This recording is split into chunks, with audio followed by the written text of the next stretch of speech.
Guten Tag, and welcome to Two Chaps. Now the reason we're here today test driving the BMW 3 Series is for one simple reason. This. BMW have been synonymous with the British Touring Car Championship for decades. But it was this driver, Joachim Winkelhock, in the mid-90s that inspired a young Andy to own a 3 Series. So let's see what all the fuss is about. This is a 2013 BMW 3 Series, and this is BMW's 6th generation of 3 Series. 6th? Number 6. Wow. And for the purists out there, this is the model shape F31, with the saloon being the F30, but this is the F31. And what have we got under the hood, Rich? Do you know what we've got under the hood? I don't know. What do you have under the hood? It's a diesel lump, I believe. This is a diesel lump. This is arguably BMW's most popular engine choice. This is the 320D. 2 litre? Yep, 1995, 2-litre diesel. And what can I say about it? The reason why it's the most popular engine, it offers the best mix, really, of miles per gallon and of performance. What comes standard with this? All models come with aircon, with alloy wheels, Cool. and with a DAB radio, and the electric tailgate. The electric tailgate is standard. That's on the the car, standard? which is a nice thing. That is really nice. What have you got in terms of sat-nav? There are essentially 3 levels of what BMW coined their iDrive. And so you use this little console in the middle here, and depending on what iDrive you have, depends on the kind of button layouts you have. A quick gotcha, a quick top tip, if you're buying any model, check that you have the nav button. When I bought this car, it didn't have that. Didn't have a nav, but what did it have there? It didn't have sat-nav at all. Didn't have sat-nav at all. If you are going to buy one of these, it doesn't have one. If you're buying from a dealer, you can have it retrofitted. This is what I did. I paid 700-800 quid. It is a lot of money. It's a lot of money for a sat-nav, but I didn't. How much? Yeah, 750 Holy Jesus. Yeah, it's a lot of money. The top tier of iDrive is a bigger dial, and you have a wider screen. It's called BMW Professional.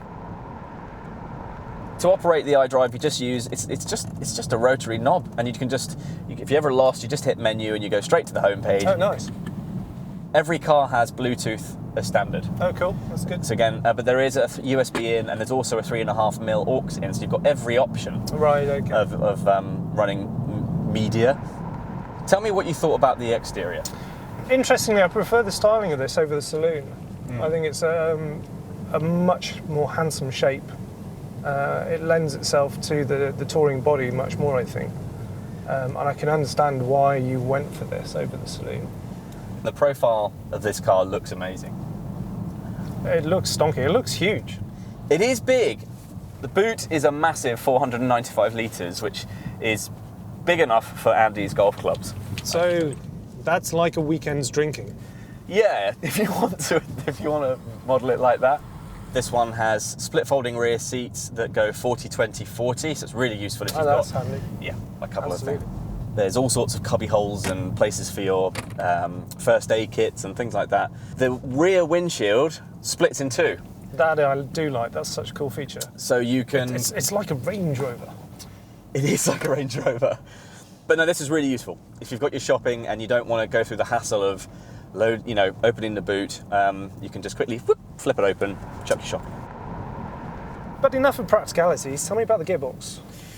So, this car has 2 options in terms of transmission, and this is the same across the petrol and the diesels. And it's either a 6-speed manual or it's an 8-speed ZF automatic transmission. 8-speed? 8-speed.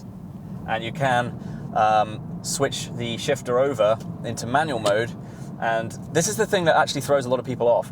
Instead of going up a gear pushing up, you go down a gear, and to go up a gear you put it towards you. No, that makes sense to me. And it's actually almost like the touring car days. Well, no, that's what I'm thinking. Yeah. That's the sequential gear. I'm thinking about those, touring cars and rally cars, internal shots. They're always up the gears. Yeah, up the gears. Exactly. So yeah. It's been about 10 years since I've driven an automatic, so this might be interesting. I feel like a driving examiner because I've got a sheet here and I'm going to be testing Rich. So when you're ready, Rich, we're going to turn left here. Okay, so handbrake off. Yeah, foot on the brake pedal, into drive. Are we in drive? We're in drive. Simple as that, and off you go. Off we go. How are we feeling? Actually, pretty good. I'm genuinely quite impressed. I feel connected. You know, a lot of modern cars that I've driven, you don't really feel part of the experience, but you're definitely doing this. The steering's nicely weighted, the throttle response is amazing. You know, the brakes are surprisingly surprising. Whoa, the brakes are quite snappy. So, what Rich has just experienced is the auto stop-start function. No, So I'll never get used to that. That's weird. you can switch it off, like many cars. The Smart did it. This one has an off button as well, just above your start-stop button. Wow, that starts up fast though, doesn't it? And how are you feeling it through the gears? I mean, it's meant to be a comfortable drive, but I mean, you don't even notice the change. I don't know. You put your foot down and it seems to do what you want it to do when you want it to do it. So I think, as far as the box goes, it's pretty intelligent about selecting what gear it needs to be in. Apparently, I'm doing 80 miles to the gallon. yeah, I'm not even in eco mode. That's remarkable. What happens if I put my foot down? Oh yeah. Whoa! We plummeted to nothing. That kick's quite incredible, though. Yeah, again, not in sport mode. So let me just. Eco mode limits the throttle and gear behaviour, comfort is the default, and sport mode increases the throttle response and holds the revs. Right, here we go. Let's see what we.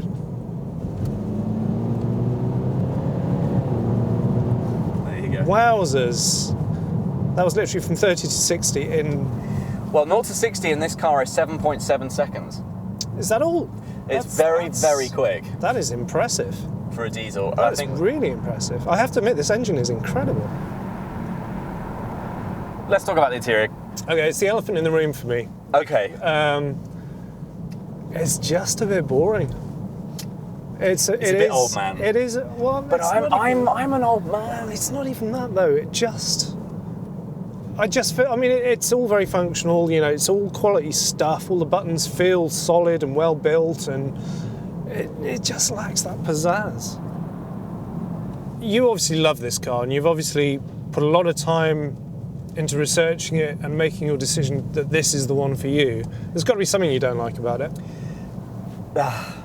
There are a few things that are annoying about it. The integrated sat-nav isn't brilliant. If you're going to do it, it costs awful lot of money, but not just that, it doesn't have traffic updates. And the support isn't offered with the integrated sat-nav. It works on the pre-installed that BMW shipped from the factory. Oh, so basically what you're saying is if you have one retrofitted... It doesn't support TFC. That's ridiculous. It's a BMW authorised installation. Yep, even all over the labelling. That is outrageous. So that's the first thing. The second thing I don't like about it, the stop-start, funnily enough. Now, Audi have nailed this. Oh, really? But the stop-start, on the diesels at least, is so noticeable. Like, it's a proper... Oh, yeah, when it completely freaks me out every time it does it. Right, here's a massive thing you need to look for if you're buying this particular shape of car. Tell me, Andy. Look where the water runs off the windscreen, Yeah. but where it goes underneath the bonnet. So just on that bit, Oh, well, there are two plugs.